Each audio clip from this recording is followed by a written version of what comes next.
Contact extraterrestre avec la planète Vénus. Vidéo exposant en résumé le contact extraterrestre avec Vénus, dont le contenu complet est à retrouver dans un article écrit du site contactstellaire.fr. Partie 1. Georges Adamski naît en 1891 à Bromberg en Pologne et émigre enfant en 1895 aux États-Unis avec sa femme. Il rapporte des éléments inhabituels autour de son enfance, notamment la présence d'un homme mystérieux avant et pendant la traversée en bateau vers les USA. Puis, selon son récit, suite à une information reçue par sa mère médium de la part de son guide spirituel, il aurait fait un séjour au Tibet de son âge de 8 à 17 ans, financé par un couple de mécènes, et accompagné durant son séjour là-bas par un ami de la famille, pour y recevoir une formation spirituelle, point qui reste au conditionnel et non confirmé par des éléments factuels attestés. Son père est charbonnier pour une compagnie de train. Il est censé être de retour aux États-Unis à New York en 1909. Puis sa vie est documentée de façon factuelle. Il travaille en 1910 à ses 19 ans comme charbonnier avec son père pour la compagnie de train de Dunkirk. S'engage dans l'armée en 1913. Est capturé en 1916 lors des troubles liés à Panchuvila et dit avoir échappé de justesse à une exécution. Il travaille ensuite à Yellowstone en 1917 comme ouvrier de maintenance et se marie en 1917. Lors d'une des rares occasions où Adamski évoqua son épouse Marie, il déclara « La première fois que nous sommes sortis ensemble, nous avons parlé des étoiles et elle a dit « La prochaine fois, je naîtrai sur Vénus ». Il sert dans la garde nationale en 1918, puis enchaîne divers métiers manuels à partir de 1920, employé comme peintre en bâtiment, puis en maçonnerie. Mais à côté de cela, à partir du milieu des années 1920, il devient conférencier itinérant en métaphysique et religion comparée, se fait connaître dans plusieurs États, tout en étant peintre en bâtiment à côté pour vivre. On peut évoquer une prédiction d'une médium en 1926, lui annonçant qu'il deviendrait célèbre. Installé à Los Angeles à partir de 1928, Georges Adamski développe une activité d'enseignement essentiellement spirituelle et philosophique. Il publie en 1932 son premier livre, The Invisible Ocean, et fonde la même année un organisme appelé l'Ordre Royal du Tibet, où il dispensait des enseignements spirituels et conférences, et anime des cercles d'enseignement consacrés à ce qu'il appelle la loi universelle, notamment à Laguna Beach où il a été invité par Madame Johnson à enseigner régulièrement dans un centre spirituel structuré avec conférences, publications et interventions radiophoniques régulières. Au cours des années suivantes, il publie plusieurs ouvrages de philosophie spirituelle et recueils de poèmes, et acquiert une notoriété modeste comme enseignant et conférencier dans ces milieux. Il est appelé professeur de façon honoraire par ses élèves, mais n'a aucun diplôme officiel. En 1938, Adamski reçoit en cadeau de Madame Johnson un télescope transportable de 150 mm, peu avant le départ définitif de celle-ci des États-Unis. L'instrument est installé sur un support dans le jardin du centre spirituel afin de susciter l'intérêt du public pour l'astronomie. Des séances d'observation publique sont organisées chaque semaine encadrées par Adamski, marquant l'intégration progressive de l'astronomie dans ses activités. En 1940, avec sa femme et des disciples à lui, il fonde à Valley Center une exploitation agricole associée à un centre de retraite spirituel à 15 km de ce qui deviendra l'observatoire du Mont Palomar. Il achète un gros télescope de 380 mm qu'il installe dans le jardin du centre. Et il s'engage comme chef de patrouille anti-aérienne dans sa localité en 1941, après l'attaque de Pearl Harbor. Par la suite, Adamski et sa femme s'installent en 1944 à Palomar Gardens, un domaine d'environ 160 hectares, acquis par l'une de ses élèves et amies, appelée Alice Cowells. Le site comprend un café, servant de lieu de rencontre quotidien, et un terrain de camping. Adamski installe son plus gros télescope sous coupole astronomique en 1944, à partir duquel il observe et photographie régulièrement divers objets célestes. Il ne faut pas confondre ce lieu avec l'Observatoire astronomique scientifique professionnel du Mont Palomar, situé à quelques kilomètres de là. Souvent, les gens pensent à tort que Georges Adamski était professeur d'astronomie à l'observatoire, ce qui est faux. En 1946, il publie le livre The Possibility of Life on Other Planets, la possibilité de vie sur d'autres planètes. Le 9 octobre 1946, lors d'une pluie de météores, Adamski et quelques amis observent un immense vaisseau mère en forme de cigare également aperçu au-dessus de San Diego par des centaines d'autres témoins. En 1947, lui et 4 autres témoins comptent 184 objets lumineux passés dans le ciel une nuit par escadrille de 32 objets. Et en 1949, 2 membres de l'Electronic Marine Laboratory de Point Loma, de San Diego, invitent Adamski à participer à la photographie de vaisseaux spatiaux, afin de recueillir le plus d'informations possible. Il se lance dans cette mission intensivement et observe longuement le ciel fréquemment au télescope. Entre 1947 et 1951, il a fait multiplier observations et photographies d'engins inconnus sous des formes lumineuses passant dans le ciel et souvent devant la Lune. Adamski publie en 1949 le livre Pioneers of Space, pionniers de l'espace, décrivant des civilisations sur la Lune, Mars et Vénus. Au début des années 1950, alors que les observations d'OVNI se généralisent aux États-Unis, il intensifie ses recherches et ses prises de vue. Il a notamment photographié au télescope un vaisseau en forme de cigare à diverses phases de largage de vaisseaux plus petits en 1951 et un autre vaisseau cigare en 1952.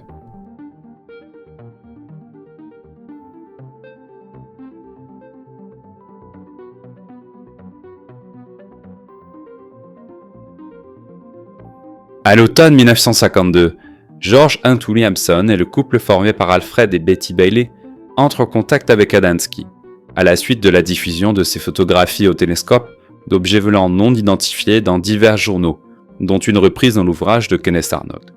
George Hunt Williamson et son épouse Betty Williamson, ainsi que les Bailey, déjà engagés depuis plusieurs mois dans des observations et des tentatives de communication avec des entités qui disent être extraterrestres, se rendent à Palomar Gardens pour rencontrer Adamski et échanger sur leurs expériences respectives. Constatant un intérêt commun pour les soucoupes volantes et les phénomènes observés dans le désert, ils conviennent de rester en contact, les Bailey et les Williamson demandant à Adamski de les prévenir s'il organise une sortie d'observation. Dans la soirée du 18 novembre 1952, George Adamski téléphone à George Hunt Williamson pour lui annoncer un départ imminent, motivé par ce qu'il décrit comme une injonction intérieure à se rendre dans une zone désertique précise, et lui propose de le rejoindre à Blythe au matin du 20 novembre. Il prévient également Alfred et Betty Bailey. Adamski quitte Palomar Gardens vers 1h du matin avec Alice Wells, propriétaire du Palomar Café, mais sa secrétaire Lucy McGinnis, celle-ci acceptant de conduire à tour de rôle avec Alice, car Adamski n'a pas l'habitude de conduire sur les routes nationales et se voit bloqué sinon. Le jeudi 20 novembre au matin, les 7 participants se retrouvent à Blythe, puis, après le repas, se rendent ensemble dans une zone désertique isolée, près de Desert Center, au pied de montagne Coxcomb. C'est dans ce secteur reculé du désert californien qu'ils s'arrêtent pour observer le ciel et prendre des photographies.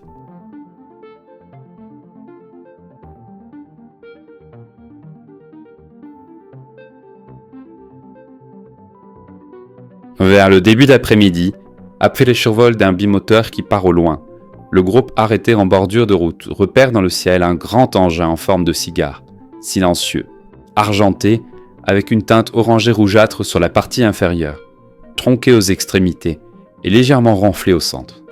Observé aux jumelles alternativement par chaque personne du groupe, il semble manœuvrer vers 3000 mètres d'altitude, et un insigne ovale noir est visible sur le flanc. Une ouverture paraît se dessiner dessous. Adamski reçoit l'information télépathique que ce n'est pas là qu'ils doivent être, et ressent qu'ils sont là pour un contact personnel. Adamski estime que cette apparition correspond au premier contact qui a lieu vers 12h30.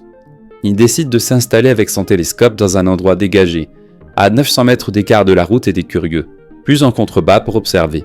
Les autres restant en hauteur, à environ 1500 mètres de lui sur sa demande, car il a peur que le contact ne se fasse pas s'il est accompagné de près, ayant ressenti l'information d'un contact personnel possible.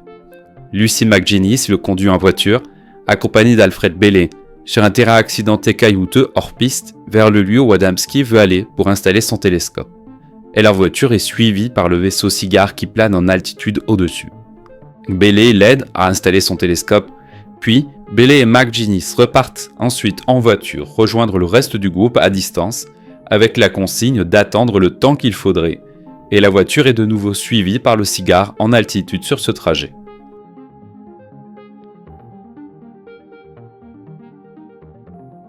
Vaisseau cigare et 2 plus petits engins.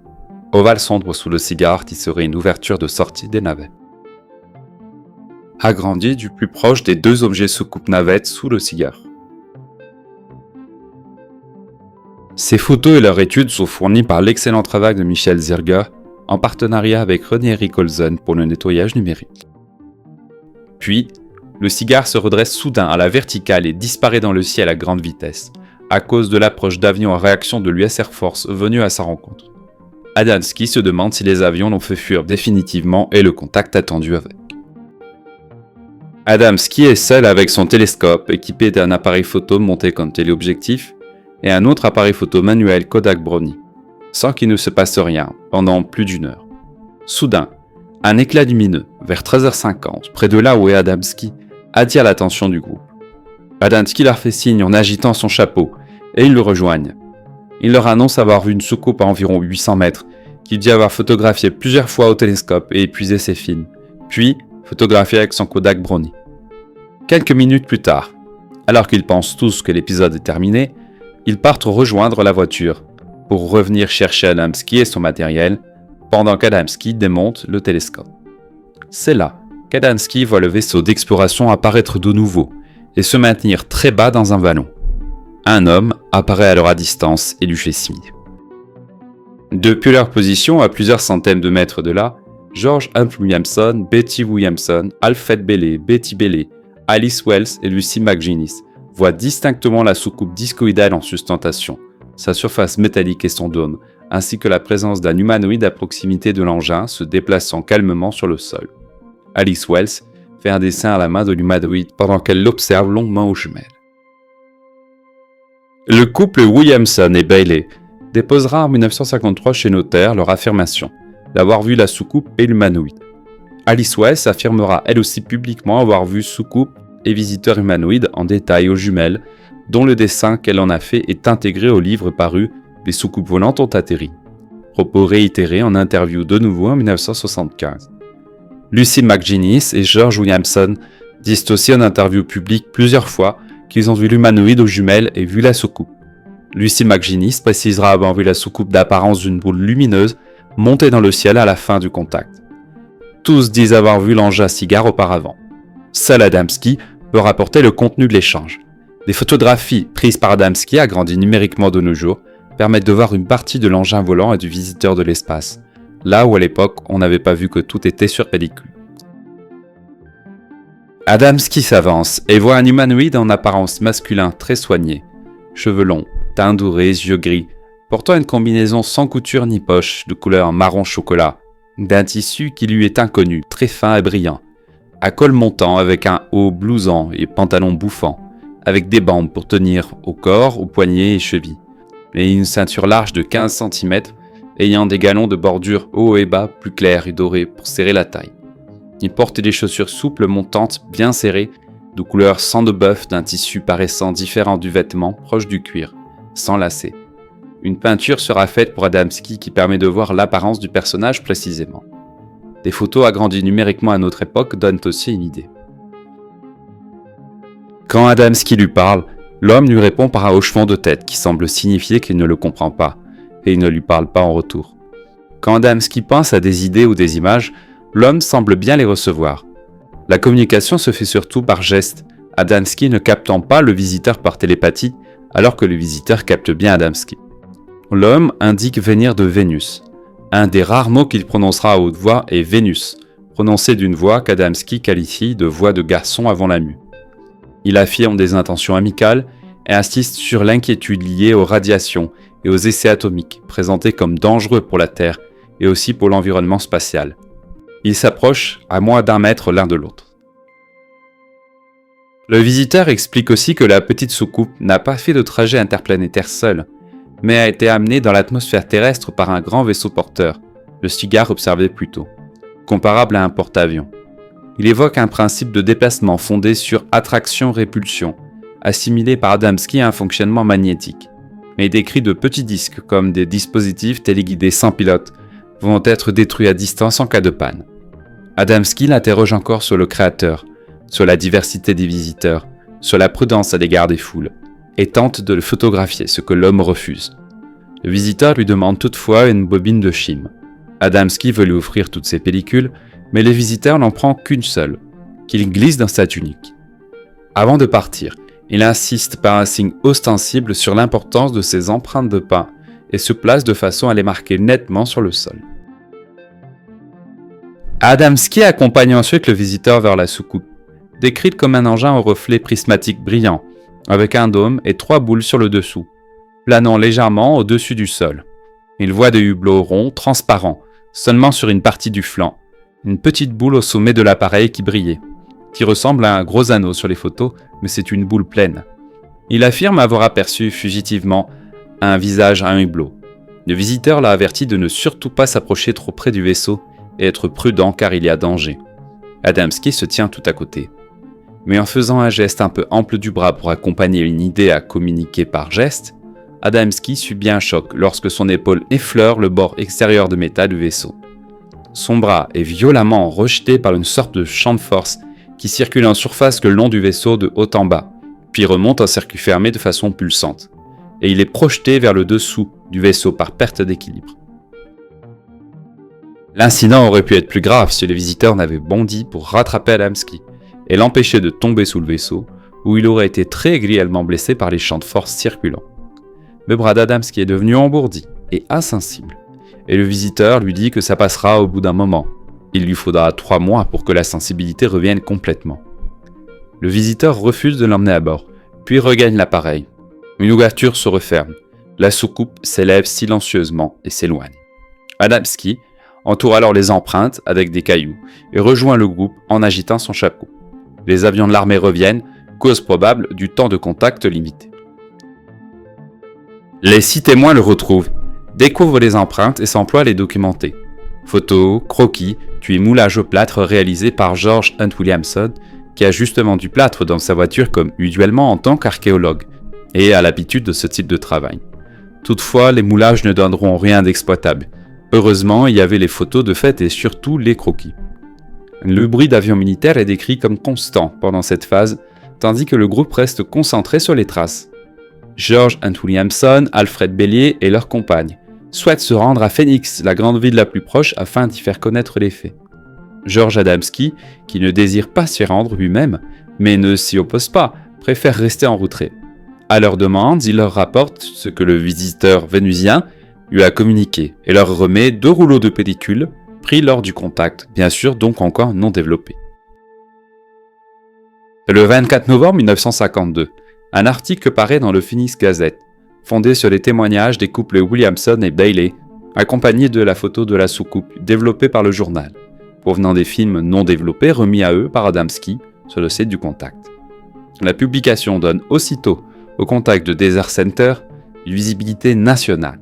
Adamski expliquera par la suite que sans la présence de ces témoins indépendants, il ne se serait sans doute jamais exprimé publiquement. Ce n'était pas son intention initiale. Le développement et la publication par le journal des films réalisés lors du contact constituent un élément important puisqu'ils écartent toute accusation de trucage des négatifs par Adamski lui-même. Les négatifs des clichés sont produits par le journal. Adamski découvre ces images en même temps que les lecteurs dans les pages du quotidien. Le 13 décembre 1952, environ 3 semaines après l'événement du Desert Center, un vaisseau de reconnaissance, semblable à celui observé précédemment, réapparaît au-dessus de Palomar Gardens, sur le flanc sud du mont Palomar, où vivent George Adamski et son entourage. Alerté par le passage d'avions en réaction, Adamski repère un éclat lumineux dans le ciel en milieu de matinée et signale aux personnes présentes qu'il pourrait s'agir du même type d'engin qu'il avait déjà vu. La soucoupe se déplace lentement, puis reste suffisamment longtemps en sustentation pour qu'il puisse la photographier à 4 reprises à l'aide de son télescope de 150 mm muni d'un appareil photo rudimentaire. En comparant l'objet à des repères connus, il réévalue ses dimensions, estimées à plus de 10 mètres de diamètre. L'engin descend ensuite à faible distance, franchit le terrain de Palomar Gardens et, selon Adamski, est aperçu par d'autres témoins près d'une cabane, avant de disparaître vers les contreforts montagneux. Un autre témoin présent ce jour-là réalise également une photographie.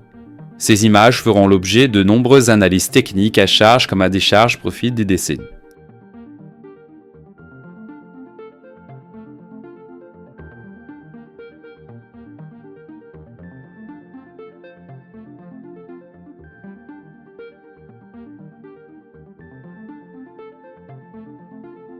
Au moment où la soucoupe évoluait à une trentaine de mètres de lui, avant de repartir, l'un de ses hublots s'entr'ouvrit brièvement. Une main en sortit et laissa tomber un châssis porte-fume que le Vénusien avait emporté lors du contact du 20 novembre à Desert Center.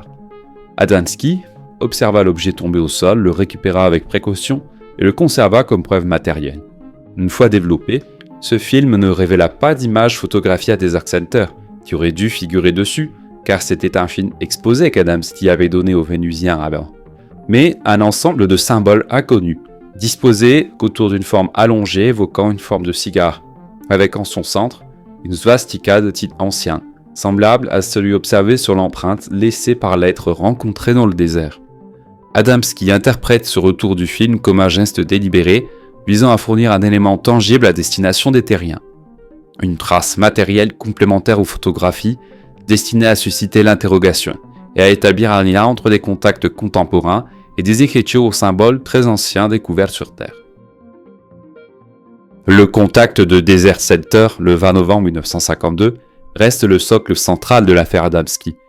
C'est le seul épisode où l'observation d'un phénomène aérien, la présence d'une soucoupe à faible hauteur et la vision d'un humanoïde associé à l'engin sont rapportés par plusieurs témoins présents sur place, même si le contenu de l'échange demeure, lui, uniquement connu par Adamski. Dans son récit, cet événement fait office de point de départ officiel. Il y situe l'origine de sa mission publique et l'idée qu'un message aurait été adressé à l'humanité au sujet de ses choix et de ses dangers. En 1953 paraît le livre coécrit par George Adamski et Desmond Leslie, appelé Flying Saucers Have Landed, dans la deuxième partie duquel Adamski relate en détail le contact Desert Center, dont le contenu sera reconnu publiquement à plusieurs reprises comme authentique dans ses moindres détails par les 6 témoins, qui inclut le croquis du Vénusien par Alice Webbs. La première partie de ce livre, rédigé par Desmond Leslie, parle de généralités sur les soucoupes volantes dans le passé de l'humanité et des traces de leur passage dans les anciens écrits et légendes. Il sera traduit en français sous le titre « Les soucoupes volantes ont atterri » en 1971. À partir de 1953, Adamski affirme que ce premier contact ouvre une série de rencontres d'une autre nature, plus discrète et plus personnelle, sans autre témoin que lui-même pour les confirmer. Il décrit des rendez-vous organisés, souvent de nuit, par des hommes vêtus comme des terriens, mais lui parlant par télépathie en début de contact, pour lui montrer qu'ils ne sont pas des terriens. Puis, il y a des dépassements vers des lieux précis avec eux en voiture, fréquemment dans des zones désertiques pour embarquement à bord de vaisseaux.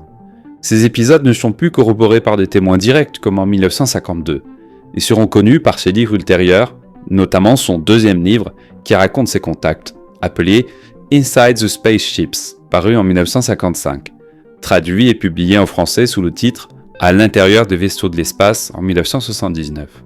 Ce qui déplace l'affaire d'un contact public et attesté vers un ensemble d'expériences plus intimes, plus difficiles à vérifier et donc plus controversées.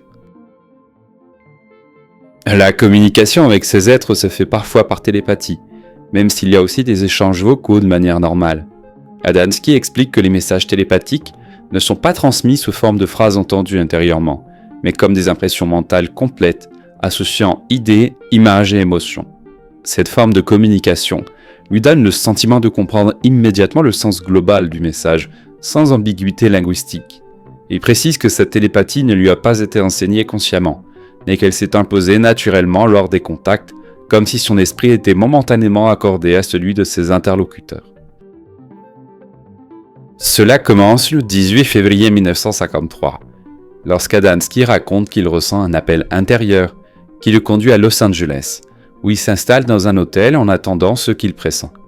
Il passe son temps, entre discussions au bar, lecture et visite, mais demeure dans un état d'anticipation, sans savoir s'il va se passer quelque chose et où.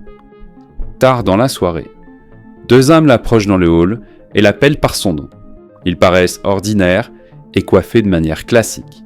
L'un, brun, grand de 1m80 environ, solide aux cheveux noirs ondulés, aux yeux sombres, l'autre plus petit d'environ 1m70, au visage rond, aux cheveux ondulés blond sable et aux yeux gris-bleu. Mais la poignée de main du plus jeune déclenche chez Adamski une certitude immédiate par la transmission d'une reconnaissance et d'une joie intense. Il les identifie comme des visiteurs venus d'ailleurs, semblables à l'humanoïde rencontré dans le désert en novembre 1952. Il accepte de les suivre sans hésiter. Il quitte la ville dans une Pontiac noire et roule plus d'1 heure.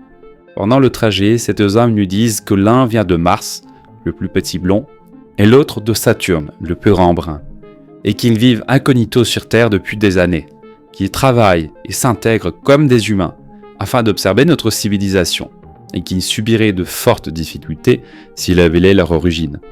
Ils ajoutent que d'autres personnes à travers le monde auraient été contactées, mais que beaucoup se taisent par peur ou par prudence.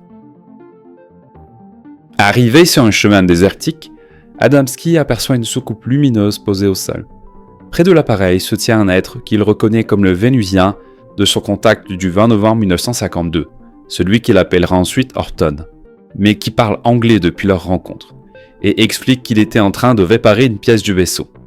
Adamski ramasse un fragment de métal lié à cette réparation et le conserve, même si Horton lui fait remarquer que l'alliage ne serait pas fondamentalement différent de métaux présents sur Terre. Pour faciliter la narration, Adamski attribue des noms aux 3 visiteurs. Le Martien est appelé Firkon, le Saturnien Ramu et le Vénusien Horton, tous des noms fictifs qu'il leur donne. Il indique que ce sont des noms fictifs, car pour une raison qu'il ne donne pas, il ne peut pas donner leur véritable nom. Lou Zinstag fut la secrétaire d'Adamski après Lucy McGinnis est très proche de lui. Elle co-publia avec ufologue Timothy Good un livre sur Adamski qui contient des informations ludiques. Elle interrogea Adamski au sujet d'un portrait peint d'Horton où l'extraterrestre apparaissait plutôt efféminé et sans traits marquants. « Vous avez vu juste, répondit Adamski. Horton ne ressemblait pas du tout à cela.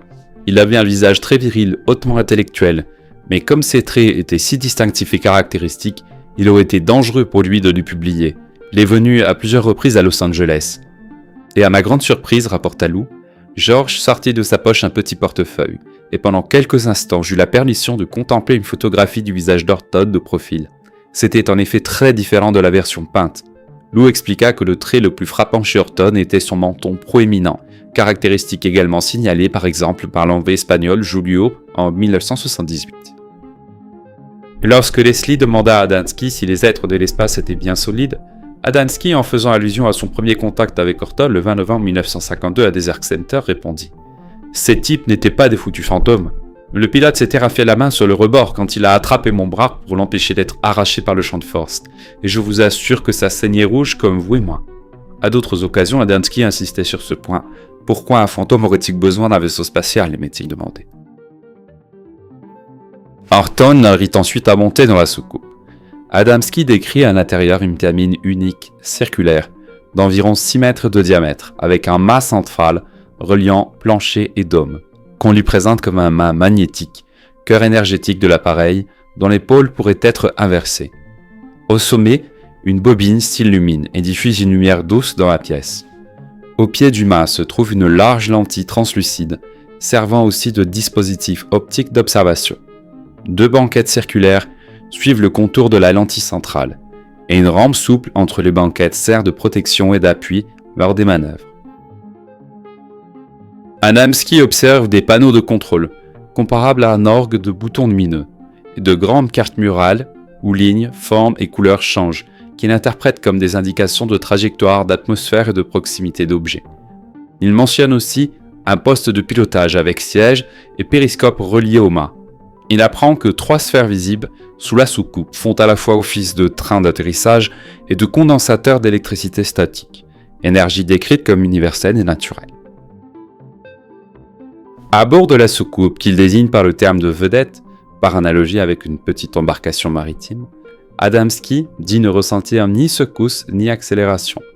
En regardant par la lentille du plancher, il croit distinguer une ville avec une précision trompeuse, comme si l'appareil survolait à faible altitude une trentaine de mètres, alors qu'on nous a dit qu'ils sont bien plus hauts à plusieurs kilomètres. Il décrit le mât de 60 cm de diamètre comme un système ayant une fonctionnalité supplémentaire de type télescope, projetant les images dans les 2 grandes lentilles de 1,80 m de diamètre du plancher et du plafond, rendant les étoiles proches. Un hublot circulaire s'ouvre alors dans une paroi, confirmant pour lui l'existence d'ouvertures qu'il avait photographiées, Horton expliquant qu'elles peuvent s'ouvrir et se fermer à volonté. Firkon explique qu'il y a 2 groupes de 4 hublots situés sur des côtés opposés de la soucoupe. Chacun peut être ouvert individuellement, ou tous à la fois par une commande manuelle. Et rien ne permet de distinguer l'existence de ces hublots de 50 cm de diamètre lorsqu'ils sont fermés côté intérieur. Pour satisfaire la curiosité d'Adamski, Firkin lui explique que l'énergie du mât est transportée aux 3 sphères sous le vaisseau, par un câble relié à chacune. Et un 4e câble relie le mât au système de vision qu'Adamski appelle périscope, situé au niveau du poste de contrôle, et aux lentilles. Le pilote peut alors voir ce qui est vu dans la lentille depuis son poste de pilotage. En quelques minutes de voyage, ils arrivent à leur destination, un vaisseau situé à environ 12 km d'altitude. Fin de la partie 1. Suite à venir en partie 2.